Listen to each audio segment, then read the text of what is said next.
everyone, ka channel akala welcome back le chu. When chu cholni client ya kanin khom zo to kan khom live vel kha kalo record man lawa kan khom kaldon live vel kha chen chu meaning ka MRI ti zo kha mi report kha doctor va en tiranga MRI kha chu normal tho ma se doctor ka van tir tho nga ya chu ban jan voin zing dar so much an rekhan kan va kala chu mi doctor kan pan zo khan bya kina direct in kan kal khala chu ban claim in kalo busy dawa chuan englo doctor khan ka report khalo ena a normal week engma MRI chwak lo I chavek min dia I healthy lu tuk min ti zo ka chuan voin hi englo cholni client ya englo minina kan x-ray vel x-ray ka ti last week kan x-ray vel chuan minin ka kan MRI le bok ni kha kan wailu tuka khoya ma week kan kal man lo ha week enjoy dur khan chuan tu na chuan englo Melvin tu biya kin ala uma kalokal du lawat ya chu wang chuan kan pa na ning lo voin kan tu na chuan kan relax a claim in englo kan englo ril lu kan lo boil lu tu kha MRI engwangin ni azya ti kha kan chetwar englo engma ni lo ti kha kainin kan lo englo relax a chu wang chun play coffee te in turin kan kal dona tu na chuan abak chu nakina ka video kalau tis kalau englo zelanga enge kan ti enge kan level de kalau record nga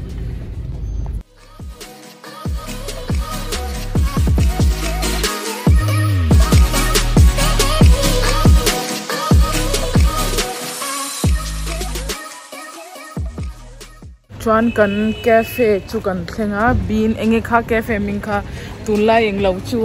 tunlai englo insta alo trending lu tu ka la delhi ya bean and beer cafe chu bang ka t-shirt po hi bean and beer ania chuan ka t-shirt po beer and beer kalau ha ve a chuan kan makal nga weekend ania waiting tam lo chu kan kala kan che chawang kal la tu chu ki lai ti na ki in hotel ki nia englo kan helai market kan lo kal na hi GK 3 nia greater kailash 3 kan voi khatlo kal na ni chu wang chon waiting ni chon kan hing kan ba jati nga market so kan wa phang lo kang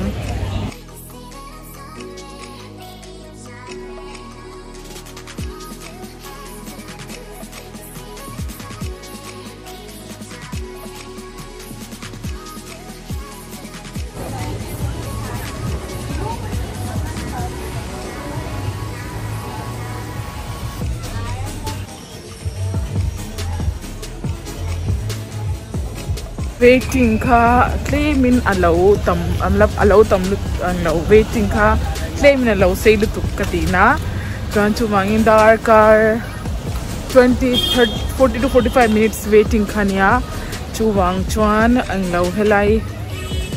club ho te hi kan en kwal eng club a chuan kan ngai lo helai eng nge cafe kan wa phang don hey club hey chu club in kasya backing club hey chu club in kasya jo so club in kasya ui hak kalna chu kalo en lawat to in chuan hey hi kan number aro thlengta a englo thutna chu kan chang a chuan hey hi lai restaurant hi kan voi khat local na nia a trending wangin nia ka kal du na chan kha kan pan ikal du me mani chon ho ka wa shwayang che I mind kha fresh da wang min tan min shwai ve a te tivia tunlai trending lu tu ka englo delhi a Instagram a chu wang chon ka kal du na chan kan nia chuan helai hey step corner hi a famous lutuka ma he mi pui ho hian englo mi ho helai restaurant lo visit reng chon helai han photo click na turian manga a corner hi a famous lutuk a family restaurant a famous na chan chu hemi corner hi nia a corner hi te tibiar hi na khatveka chuan hei keipon ka video ka reels turin ka reels ka hang turin hei ka video ka te angin khalo lawe hemi corner ala hi englo Melvin ông sẽ chu ông nói một tiếng ngút tầng anh lâu hemi corner hi anh lâu nấu bằng lông na ang hian an siama an lutuk chuan gan pan anh lâu irigesa video imhang tura shoot turin ikalin inilo mia mintia ho vakal vero video galo siam sakang cheri la imhang tur mintia chu chu hetan kang kal vea video the ang in min lo siam sak vea anwam tuk chuan hetian chuklam video po khamin lo siam sakrom katia kadungang min lo siam saka ka video ka reel saka mang tur te khamin lo shoot saka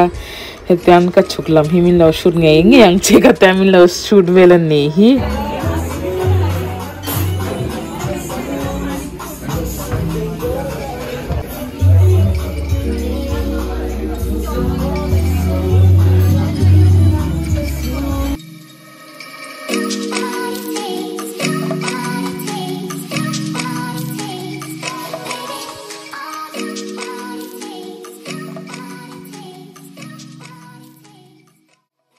chuan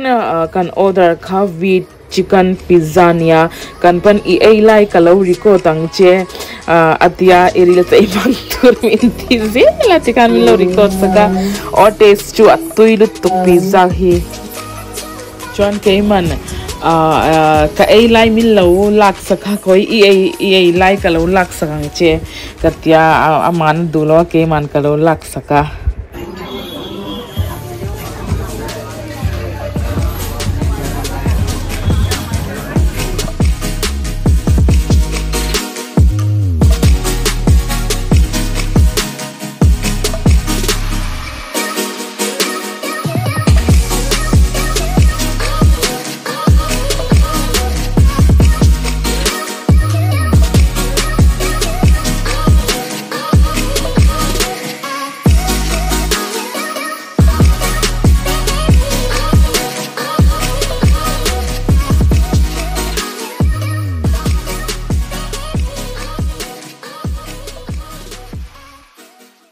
chuan cafe chang kan chuak chia bean and beer anin ka thia cafe min kha bean and beer short forming bb kan tia chuan an menu khan wheat pizza pasta kha ke man tui ka tilu tuka maida nang siam ni lawa wheat in chicken pasta kan ya chicken pa kan tomato soup athin lewek lai tom lo tomato soup all the chuan nge ka French fry le fish fillet fry khagan order taste wise na tui ma se arrange kapek na to 10 out of 7 ka peang o tui chu tui ma se hey restaurant danga kan ei angin tui kan ti vak lawa ma se it's good acha tho atui ve tho chuan hey bean and beer kan kal tur kha englo मैं पाखन कन कल ना तुखा कन लो एंगलो कल को कन शलो मैं पिन्या कन लो कल चुआन तून चुआन इन लम कन पंदो ना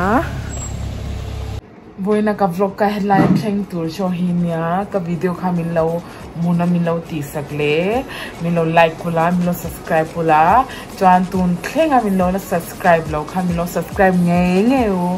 in support kangai lu